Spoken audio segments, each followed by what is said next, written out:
जिसके साथ कृष्ण होते हैं ना, अनंत ब्रह्मांड के सारे नक्षत्र, सारे ग्रह उनके चरणों में हैं। ये नक्षत्र खराब है, ये ग्रह खराब है। तो ये वाक्य जो मैं बता रहा हूं ना, ये ध्यान से सुनिए। तो हुआ यूं कि जब भगवान 5 जगह मांगने आए थे कौरवों से, तो कहा था कि 5 जगह दे दो, पांडव आराम से रहेंगे, तुम आराम से रहना, कोई झगड़ा, कोई विवाद, कोई युद्ध नहीं।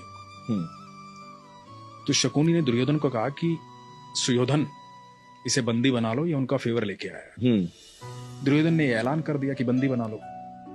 अब ठाकुर जी को कौन बंदी बना सकता है? तो पहली बार ठाकुर जी ने अपने जीवन काल में पहली बार वो ऊर्जा दिखाई थी, वो लाइट दिखाई थी कि मैं हूं को। अब उसके बाद कृष्ण वहां से चले गए कह करके कि अब युद्ध होगा।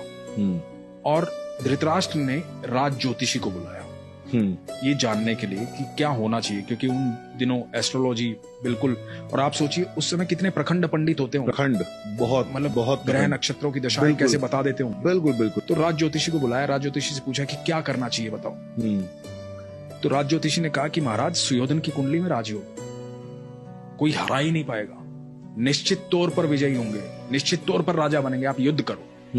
और सिर्फ इस बात पर युद्ध का ऐलान हुआ और युद्ध शुरू हुआ। अब धृतराष्ट्र लगातार चिंता में था। 8 दिन बीत गए, आधी सेना निपट गई थी कौरवों की। अब ये दिखाई दे रहा था साफ साफ कि कौरव हार जाएंगे, पांडव जीतेंगे। तो फिर से बुलाया गया राज ज्योतिषी को। धृतराष्ट्र बैठे हुए हैं, महात्मा विदुर बैठे हुए हैं, और राज ज्योतिषी को पूछा